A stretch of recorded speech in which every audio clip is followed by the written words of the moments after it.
बिहार में विधानसभा चुनाव नजदीक है और सियासी पारा लगातार चढ़ता जा रहा है। इस बीच एक बड़ा सवाल है कि क्या चिराग पासवान एक बार फिर से एनडीए के साथ छोड़ सकते हैं। बीते कुछ दिनों से यही चर्चा राजनीतिक गलियारों में है, लेकिन अब चिराग पासवान ने खुद सामने आकर इन अटकलों का जवाब दिया है। लोजपा रामविलास के प्रमुख और केंद्रीय मंत्री चिराग पासवान हाल ही में अपने कुछ बयानों को लेकर सुर्खियों में आ गए। एक मीडिया चैनल के द्वारा उनके बयानों को इस तरह से पेश किया गया जैसे वह अपनी ही सरकार पर निशाना साध रहे हों। यही वजह रही कि अटकलें शुरू हो गई कि क्या चिराग पासवान एक बार फिर एनडीए से अलग होने की तैयारी में हैं। लेकिन अब चिराग पासवान ने इन अटकलों को साफ तौर पर खारिज कर दिया है। उनका कहना है कि उनके बयान को तोड़ मरोड़ कर पेश किया गया और मैं फिलहाल बिहार सरकार का हिस्सा नहीं हूं, लेकिन उसका समर्थन करता हूं।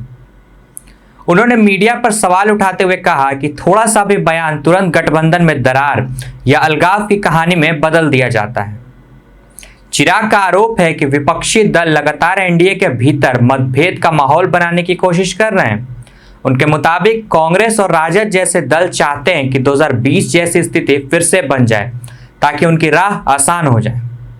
चिराग पासवान ने दो टूक कहा कि जब तक प्रधानमंत्री नरेंद्र मोदी हैं तब तक एनडीए से अलग होने का सवाल ही नहीं उठता। उन्होंने सीट बंटवारे पर भी साफ किया है कि इस पर अभी तक कोई चर्चा नहीं हुई है और ये भी कहा कि एनडीए की मर्यादा यही है कि ऐसे फैसले पहले गठबंधन के भीतर तय होते हैं, फिर सार्वजनिक किए जाते हैं। तो साफ है कि चुनावी साल में बयान चाहे कितना भी छोटा क्यों ना हो, राजनीतिक मायने उससे बड़े निकाले जाते हैं। लेकिन चिराग पासवान के इस बयान के बाद फिलहाल एनडीए में दरार की अटकलों पर विराम लगता दिख रहा है।